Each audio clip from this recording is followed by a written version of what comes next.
Longarone fa centro e dal PNRR arrivano 8 milioni per l'edilizia scolastica. Ad esserne interessati gli edifici delle elementari bambine del Vajont e della scuola media situata nella parte bassa della città. Il bando prevedeva l'abbattimento delle strutture e la costruzione dei nuovi edifici negli stessi luoghi. Un vincolo messo dalla soprintendenza l'anno scorso ha però salvato le elementari che si affacciano sulla stessa piazzetta del municipio. E sono contento di questo perché sarebbe stato veramente un peccato dover demolire sia la scuola media che la scuola elementare, soprattutto perché è intitolata ai bambini del Vajont.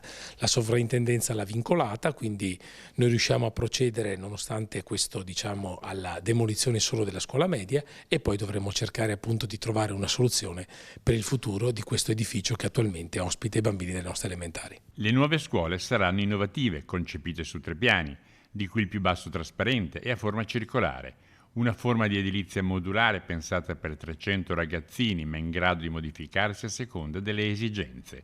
L'anno prossimo verranno abbattute le medie e tutto dovrà essere poi completato entro il 2026. È l'ascito peso del mio percorso amministrativo qui a Longarone. Abbiamo ottenuto questo primo posto nella graduatoria del Veneto e per noi anche questo è un motivo d'orgoglio, ma soprattutto lasciamo una scuola nuova, adatta soprattutto a quelle che sono le esigenze del territorio e anche innovativa, che può anche attrarre bambini da fuori comune. Nel frattempo le medie verranno trasferite dove ora c'è la materna a Castellavazzo, mentre i bambini di quest'ultima andranno nella Lauro, i cui lavori di ristrutturazione verranno conseguentemente posticipati.